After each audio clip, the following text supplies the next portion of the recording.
오늘의 시편 말씀은 145편 1절로 6절까지 말씀입니다.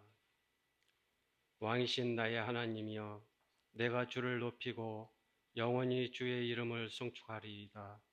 내가 날마다 주를 송축하며 영원히 주의 이름을 송축하리이다. 여호와는 위대하시니 크게 찬양할 것이라. 그의 위대하심을 측량하지 못하리로다. 대대로 주께서 행하시는 일을 크게 찬양하며 주의 능한 일을 선포하리로다. 주의 존귀하고 영광스러운 위엄과 주의 기이한 일들을 나는 작은 소리로 읊조리이다. 사람들은 주의 두려운 일의 권능을 말할 것이요, 나도 주의 위대하심을 선포하리이다. 이는 하나님의 말씀입니다. 오늘 우리들에게 해주시는 하나님의 말씀 사무엘상 16장 4절에서 13절 말씀입니다. 사무엘이 여호와의 말씀대로 행하여 베들레헴에 이르매 성읍 장로들이 떨며 그를 영접하여 이르되 평강을 위하여 오시나이까. 이르되 평강을 위함이니라. 내가 여호와께 제사하러 왔으니 스스로 성결하게 하고 와서 나와 함께 제사하자 하고 이새와 그의 아들들을 성결하게 하고 제사에 청하니라. 그들이 오매 사무엘이 엘리압을 보고 마음에 이르기를 여호와의 기름 부으실 자가 과연 주님 앞에 있도다 하였더니 여호와께서 사무엘에게 이르시되 그의 용모와 키를 보지 말라. 내가 이미 그를 버렸노라. 내가 보는 것은 사람과 같지 아니하니 사람은 외모를 보거니와 나 여호와는 중심을 보느니라 하시더라. 이새가 아비나답을 불러 사무엘 앞을 지나가게 하매 사무엘이 이르되 이도 여호와께서 택하지 아니하셨느니라 하니 이새가 산마로 지나게 하매 사무엘이 이르되 이도 여호와께서 택하지 아니하셨느니라 하니라. 이새가 그의 아들 7을 다 사무엘 앞으로 지나가게 하나 사무엘이 이새에게 이르되 여호와께서 이들을 택하지 아니하셨느니라 하고 또 사무엘이 이새에게 이르되 내 아들들이 다 여기 있느냐? 이새가 이르되 아직 막내가 남았는데 그는 양을 지키나이다. 사무엘이 이새에게 이르되 사람을 보내어 그를 데려오라. 그가 여기 오기까지는 우리가 식사 자리에 앉지 아니하겠노라. 이에 사람을 보내어 그를 데려오매 그의 빛이 붉고 눈이 빼어나고 얼굴이 아름답더라. 여호와께서 이르시되 이가 그니 일어나 기름을 부으라 하시는지라. 사무엘이 기름 뿔병을 가져다가 그의 형제 중에서 그에게 부었더니 이날 이후로 다윗이 여호와의 영에게 크게 감동되니라. 사무엘이 떠나서 라마로 가니라. 이 말씀 가운데 성령께서 함께 하시기를 기원합니다. 새해 복 많이 받으세요. 네, 새해 인사하고 시작을 하겠습니다. 마태복음 1장 1절에 보면 아브라함과 다윗의 자손 예수 그리스도의 계보라 이렇게 시작을 합니다. 그리스도를 설명할 때 성경에서 다윗의 자손이라는 표현이 중요하게 나옵니다. 다윗이 세운 나라는 예수 그리스도를 향하여 있다 이렇게 볼 수 있는데 그만큼 다윗의 왕국이 가지는 의미가 큽니다. 하나님 나라의 근간을 이야기할 때는 다윗의 자손을 통해서 이루어진다라는 것이고요. 우리 주님께서 세워가시는 하나님 나라는 다윗이 세워간 하나님 나라와 연결되어져 있다 이렇게 말씀을 드리면서 선제적 모형이다 그렇게 말씀을 드립니다. 그런데 다윗을 성경에서 보면 다윗이라는 한 사람의 무용담, 위대성 많이 부각될 수 있는데 실제로 우리가 사무엘상 말씀을 계속 진행을 할 텐데요. 다윗의 이 위대성이 많이 크게 부각되지 않습니다. 다윗 하면 뭐가 먼저 떠오르시나요? 골리앗, 또 밧세바 이렇게 떠오르는데 다윗을 얘기할 때 제가 좀 자주 반복해서 드렸던 말씀 중에 그런 게 있습니다. 다윗 이야기, 다윗 사건에는요 기적 사건이 없어요. 모세나 여호수아 수많은 기적 사건을 같이 동행하고요. 또 후대의 사건으로 얘기해지는 엘리야 선지자 이렇게 엘리사 선지자 얘기할 때 수많은 기적 사건이 성경에 같이 기록하는데 다윗 삶의 여정에는 기적 사건을 담고 있지 않습니다. 성경 전체를 통해서 왜 그렇게 그럼에도 불구하고 다윗의 이름이 중요하게 다루어지는가? 신약성경 복음서에 넘어와서도요, 치유를 간구하는 자들이 예수님을 부를 때 다윗의 자손 예수여 나를 불쌍히 여기소서 이렇게 부릅니다. 그렇게 중요하게 다루는데도 성경에서 다윗을 영웅 취급을 하지 않습니다. 오히려 성경에 보면 삼손이 영웅으로 그려집니다. 그래서 인간적으로 삼손이 더 매력적으로 보이는 면도 있습니다.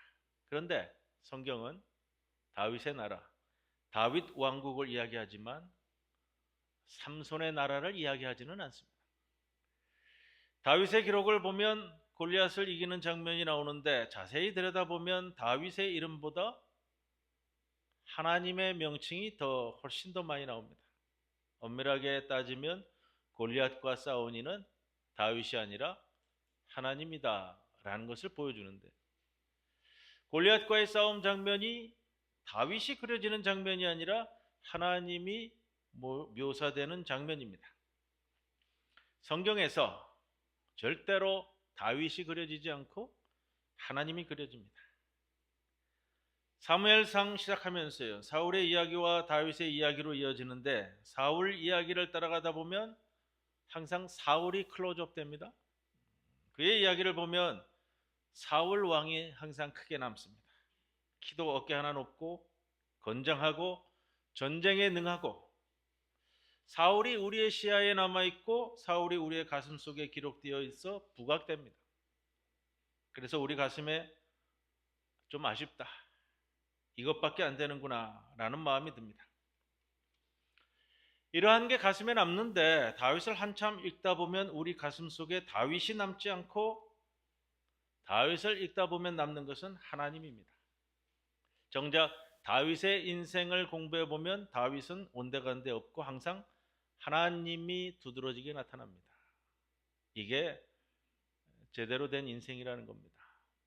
내 인생을 살면서 여러분, 내가 드러나지 않고 나를 통해서 하나님의 역사가 보이고 하나님의 권능, 하나님의 말씀이 드러난다면 이게 제대로 된 인생이라는 겁니다. 내 인생, 내 가정에 대한 이야기를 함께 나누다 보면 우리 속에 남는 주제는 여러분 하나님이 되어야 됩니다. 이게 반드시 그렇게 되셔야 된다는 겁니다. 새해 첫 주일을 드리는 말씀인데, 그래서 여러분 다윗이 세운 나라는 다윗의 왕국이 아니라 하나님의 나라이다 이렇게 연결되어지고요. 자주 비교되는 인물이 항상 사울 왕이었잖아요. 다윗에 비해서 사울 왕이 왜 실패한 왕으로 남았는가? 우리가 흔히 불순종 원인으로 이야기하는데, 우리가 지난해 다 공부했습니다. 두 번의 불순종, 크게 모두 다 예배와 관련됩니다. 블레셋과의 싸움에서 사무엘이 도착하기 전까지 기다리라고 했는데도 불구하고 자기 마음대로 예배를 드렸고요. 아말렉과의 싸움에서 하나님이 내리신 명령은 모든 것들을 멸절시키라는 것인데 하나님께 예배드리려고 좋은 것들을 임의대로 남겨두었다는 거죠. 사실 사울의 관심은 하나님이 아니라 내 나라, 내 왕국, 내 백성, 이들의 비위를 잘 맞춰서 뭔가 좀 해보겠다, 여기에 있고, 사울의 눈에 하나님보다 사람이, 하나님보다 내가 앞섰다는 겁니다. 사울이 실패한 이유는 이 나라가 내 나라인 줄 알았어요. 내가 왕이다. 물론 그렇죠. 겉으로는 다 안 그래요. 사울에 대한 공부를 하면서 그 말씀을 드려서 불순종이라고 얘기하지만 노골적으로 하나님께 대척점에 서가지고 반항한 사람 아니에요. 거의 모든 하나님의 말씀을 다 지켰어요. 사무엘이 말하는 것도 거의 다 지켰다고요. 그러나 저 끄트머리에서부터 갈가 내려오는 것들이 있었다라는 말씀을 드렸습니다. 그거예요. 교회 내에서도 그런 거예요. 또 내가 내 삶을 살아갈 때도 그러는 거예요. 여러분들이 매주 말씀을 듣고 성경 읽고 묵상하고 찬송 부르지만 하나님이 내게 주시는 말씀 거의 다 들어, 순종하고 다 들어. 근데 뭔가 나하고 안 맞는 부분에 있어서는 점점 갉아먹어 들어오는 게 이게 이제 사울과 같은 우리 인간의 모습이란 말이에요. 반면에 다윗은 왕이 있으면서 이 나라는 내 나라가 아니라 하나님의 나라다. 이것 붙들고 살았습니다. 다윗의 시편 중 고귀한 시편들이 있는데 시편 145편 오늘의 시편입니다. 왕이신 나의 하나님이시여. 이렇게 시작한답니다. 하나님이 나의 왕이다. 이스라엘의 왕은 다윗이에요. 그러나 다윗은 하나님이 나의 왕이라고. 내가 주를 높이고 영원히 주의 이름을 송축하리이다. 아침마다 일어나 왕궁을 거닐면서 다짐한 마음이라는 거예요. 이 나라는 내 나라가 아니고 그래서 이 나라의 왕은 내가 아니라 하나님이다. 이게 기본적으로 깔려 있는. 이것이 다윗이 하나님 앞에 서 있는 보배와 같은 모습입니다. 성도 여러분, 여러분의 가정이 하나님의 가정으로 올 한 해도 사시기 바랍니다. 여러분의 기업과 경영이 내 것이 되지 말고 하나님의 기업과 경영이 되시기를 바랍니다. 다윗의 뒤를 이은 솔로몬은 다윗의 아들이면서 아버지의 이러한 나라를 이어받았고 한때 잘 나가던 시절이 있었지만 솔로몬의 중심에도 하나님이 아니라 자기 자신이 있었습니다. 그래서 말년에 와서 자기가 깨달은 것이 한 가지죠. 잠언서에는 헛되고 헛되니 모든 것이 헛되도다. 여러분 우리 인생, 우리 가정, 나라 우리가 누리는 모든 것들이 하나님 나라 속에 있는 것이 아니면 여러분 하나님의 나라와 연결되어지지 않으면 우리에게 아무것도 아니라는 겁니다. 그런 부분에서 다윗은 누구보다 지혜롭고 똑똑했다는 거예요. 여러분 이럴 때 말하는 것이 지혜롭다, 똑똑하다 이렇게 얘기하는 거예요. 오늘 본문은 사울을 패하고 그리고 하나님께서 다윗을 왕으로 세우는 장면이 있죠. 우리가 늘 이 장면은 거의 그림처럼 그려지는 성경 본문입니다만 사무엘에게 이새의 아들 중에서 내가 왕으로 본 자가 있다. 오늘 본문 앞에 1절입니다만 너무 길어서 4절부터 끊었는데 여러분 잘 보시면 하나님께서 이새의 아들 중에 다윗이라는 아들이 있는데 가서 그에게 기름 부어라. 선지자와 같은 이가 이 시골 베들레헴 오지 같은 땅까지 찾아오는 일이 거의 없어요. 그래서 나오는 이야기예요. 사무엘 선지자는 이 나라의 대표격이잖아요. 사울 왕이 있지만. 그런데 어느 날 갑자기 선지자가 베들레헴까지 찾아온다는 기별이 들렸어요. 4절에 사무엘이 여호와의 말씀대로 베들레헴에 이름에 성읍 장로들이 떨며 그를 영접하여 이르되 평강을 위하여 오시나이까. 이 질문이 나오는 이유가 거기 있어요. 우리가 혹시 뭐 잘못해서 우리를 책임을 물으러 오시는 것 아닙니까? 선지자께서 이 시골 오지 베들레헴 땅까지 오실 일이 없는데 이런 말이란 말이에요. 5절에 선지자가 대답을 하죠. 평강을 위함이다. 제사를 드리러 왔다. 예배 드리러 왔다라는 거예요. 모두 함께 우리 모여서 예배 드리자. 그 자리에 이새와 그의 아들들을 초청하는 장면이 나옵니다. 초청된 자리에 이새와 아들들이 도착하니까 맏아들 엘리압을 보는데 사무엘이 꽤 흡족했던 것 같습니다. 그럴싸했다라는 거예요. 왕감이다. 6절에 그래서 그들이 엘리압을 보고 마음에 이르기를 여호와의 기름 부으실 자가 과연 주님 앞에 있도다. 덩치도 좋고 굉장히 좋아 보이는데 하나님 엘리압에게 기름 부을까요? 아니다. 아니다. 용모와 신장을 보지 아니한다. 겉모습이잖아요. 또 사울을 생각해야 하는 표현이기도 하고요. 성경에 보면 사울은 키가 한 자나 더했다 합니다. 다른 사람 어깨 위에 얼굴이 올라왔다 이 표현을 쓰는데 그만큼 왕으로서 장군으로서 부족함이 없었던 인물이 사울 왕입니다. 그런 조건에서 왕으로 세울까요 할 때 하나님께서 중요한 말씀을 우리에게 주셨죠. 사람은 외모를 보거니와 나 여호와는 중심을 보느니라. 둘째, 셋째, 산마까지 다 지내고 사무엘이 고민하는 겁니다. 하나님의 메시지 중에 내가 뭔가 중요한 것을 놓치고 있는 것이 아닐까. 이제 선지자의 능력으로서 내가 많이 떨어지는 것 아닐까. 이렇게 생각했을지도 모르고 하나님이 찾아가라고 한 것이 이곳 베들레헴 이세의 집안이 확실히 맞나? 잘못 찾아온 것은 아닐까? 또 다른 이세가 있을까? 뭐 이랬을지 모르겠어요. 그래서 묻는 거예요. 마지막에 다른 아들이 혹시 더 있느냐? 막둥이가 하나 더 있는데요. 이 뉘앙스는요 잘 읽으셔야 돼요. 막둥이라는 표현은 그저 뭐 막내 아들이라는 표현보다는요 집안일에서도 별로 중요하지 않기에 제껴놔도 될 아들이라는 거예요. 그저 집안에 있는 꼬마 아이. 할당받은 집안일로 보아도 양치는 목동으로 농장일 가운데 가장 덜 힘드는 일이고 또 그렇게 잘하지 못해도 이렇게 티가 안 나고 그저 형들이 일할 때 조금씩만 도와주면 되고 그래서 오늘 온 가문이 다 모여서 예배를 드리는데 그 예배 드릴 때도 좀 빼놓아도 되는 아이 이렇게 가는 거예요. 잠시 양을 맡아주기만 하면 되는 막둥이 잠시 동안. 근데 그 이야기를 듣고 이 사무엘 선지자가 마음이 급해진다고요? 걔를 봐야 되는데 11절에 보면 그를 데려와라. 그가 여기 오기까지 내가 먹지도 마시지도 않겠다 이거잖아요. 식사 자리에 앉지 않겠다라는 거예요. 내가 이거를 봐야지 지금 먹고 마시는 문제가 뭐 중요한 게 아니라 이게 제일 급한 얘기입니다.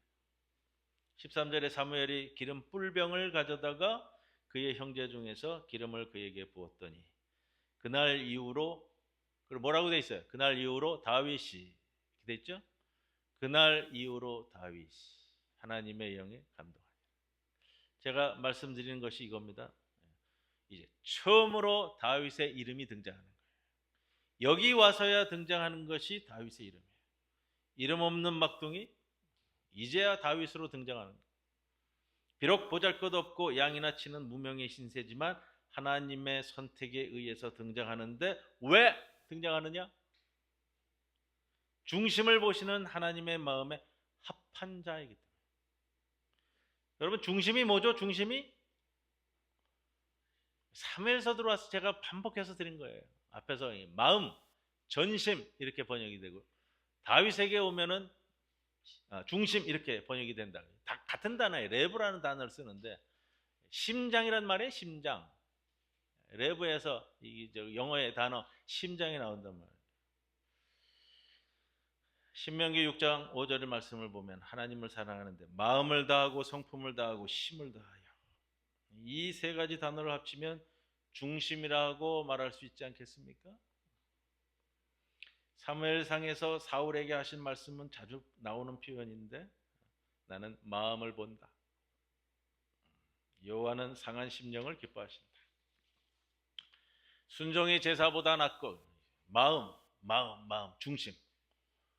여러분의 중심이 여러분의 마음이 어디가 있느냐. 다윗의 마음에 뭐가 있죠? 하나님 이 나라가 내 나라가 아닙니다. 하나님 나는 이 나라의 왕이 아닙니다. 하나님이 나를 세우셨으니 하나님이 나의 왕이십니다.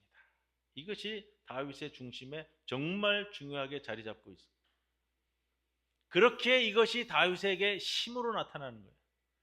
하나님의 마음으로 이 나라를 다스리는 거예요. 사사들, 사사기에 나오는 사사들, 그 다음에 선지자들, 사무엘 선지자까지 이어지고 사울 왕이 세워질 때 바로 이 하나님의 마음으로 이 나라를 다스리는 자, 그 전통 하에서 사사들이 그렇게 다스려 왔고요. 선지자들이 나라를 그렇게 다스려 왔고 하나님의 그 마음으로 나라를 다스릴 자를 찾아서 사울을 세웠는데 실패했죠. 그 중심을 보고 하나님의 나라, 하나님이 그 마음 중심에 있는 자, 이게 자리 잡고 있으면요 다윗도 솔직히 말하면 참 많은 사고 친 사람이에요. 사고 치더라도 이것이 잡혀져 있으면 다시금 돌아올 수 있는 바탕이 있는 거고요. 이 마음 자체가 없으면 그냥 멀리 그때부터 떠나는 거예요. 다윗이 골리앗을 무엇으로 이깁니까? 물맷돌 아니고요. 본문 이제 앞으로 다룰 거예요. 이 다윗의 중심으로 보면 계속해서 다윗이 외치는 소리가 있어요. 하나님 앞으로, 하나님 앞에서 하나님을 힘입어. 그렇게 골리앗을 이기게 되는 겁니다. 그런 점에서 저와 여러분의 삶에서 중심, 오늘 새해 첫 주일에 이 말씀을 드리고 출발하는 거예요. 나의 중심, 다윗의 중심. 성도 여러분, 여러분 삶 속에서 여러분의 인생을 보고 여러분의 삶을 볼 때 내 삶을 통해서 그거예요. 내가 보이지 않고 하나님이 보이는 역사가 일어나기를 기원합니다. 나를 통해, 나의 행위를 통해, 나의 말을 통해 내가 드러나는 것이 아니라 하나님의 역사가 드러나는 거예요. 저와 여러분에게 하나님은 은혜를 베푸시는데, 죽도록 은혜를 베풀어 주셨는데, 그런데 나를 통해서 나를 만나고 나누는 모든 사람들에게 하나님이 드러나지 않고 나만 드러난다면 하나님께서 은혜 베푸실 이유가 없으시잖아요. 하나님이 사울에게 모든 은혜를 베푸셨는데 사울에게서 하나님이 드러나지 않았습니다. 그러니 은혜가 아닌 거예요. 그런데 다윗에게는 10가지의 은혜를 베풀면 1000가지, 10,000가지 하나님의 은혜가 드러나는 거예요. 그래서 다윗이 하나님 앞에 존귀하게 사는 겁니다. 여러분, 내가 받은 은혜를 하나님이 드러나는 인생으로 살아갈 때 여러분 인생이 하나님 앞에서 합당하게 서는 성도가 된다는 겁니다. 그러한 성도들을 통해서 하나님 나라가 만들어져 가고 그렇게 성도들이 기도하며 세우는 기업이나 가정이 하나님의 나라로 세워져 간다는 사실. 사무엘상의 시작은 한나의 기도로 시작됐습니다. 그때부터 지난 여름 말기부터 말씀을 나누었는데 그렇게 다윗의 인생의 시작은 한나의 기도의 출발점을 갖습니다. 한나가 사무엘을 얻는 과정을 통해서 배운 것은 하나님은 죽이기도 하시고 살리기도 하시고 우리를 높게 하기도 하시고 낮게도 하시고 하나님 이렇게 나갑니다. 이게 다윗 왕국의 기초입니다. 여러분, 새해 이 하나님을 다시 한번 붙잡으시기 바라고요. 이 하나님을 붙잡으시고 동행하셔야 이 새해도 2026년 한 해도 우리가 새롭게 바라볼 수 있지 않겠습니까? 아버지의 뜻을 붙들고 말씀을 붙들고 씨름하는 성도가 되셔야 됩니다. 우리 부산 중부교회 생명은 아버지의 뜻이고 여러분의 생명은 하나님의 뜻이며 우리 자녀들과 이들을 위한 소망과 간구는 하나님의 뜻이 하늘에서 이루어진 것 같이 땅에서도 이루어지기를 소망하는 열정이고 기도입니다. 시편 18편 내 하나님을 의지하고 담을 뛰어넘는도다. 이 말씀을 볼 때마다 이런 생각이 드는 거예요. 올 한 해도 내 삶의 앞에 여리고성과 같은 난관이 있을 때 내 하나님을 의지하고 뛰어넘을 수 있다. 여호와께서 나의 길을 의의 길로 완전한 길로 인도하신다고 했습니다. 올 한 해 여러분이 걸어가시는 길은 의의 완전한 길이 되시기를 바랍니다. 여호와께서 바다를 막아 길을 만들어 주셨다고 했습니다. 내 앞에 2026년 살아가는 동안 홍해로 인해 가로막혀도 하나님 주시는 은혜로 걸어갈 수 있기를 바랍니다. 여호와께서 나로 모든 자 중에서 으뜸이 되게 하셨다 말씀하셨습니다. 우리 교회와 우리 가정과 나의 삶이 여호와 아버지를 향한 그 중심의 심령을 통해 내 삶의 가장 으뜸이 되는 역사가 2026년에도 이루어가기를 우리 주님의 이름으로 간절히 축원을 드립니다. 고마우신 아버지 하나님, 지난 한 해를 보내고 새로이 이 한 해를 출발하게 하신 은혜를 감사드립니다. 지난 날도 주님의 은혜 가운데 살아왔사오니 앞으로의 날들도 주님의 은혜를 붙잡고 주의 말씀과 뜻을 붙잡고 나아가는 주의 백성들 되게 하여 주옵소서. 그럴 때마다 우리 마음의 중심에 하나님만을 향한 그 마음만을 붙들고 좌로도 우로도 치우치지 않고 올곧은 길 향해서 나아가는 이 한 해 되게 하여 주옵소서. 예수님의 이름으로 기도드리옵나이다. 아멘.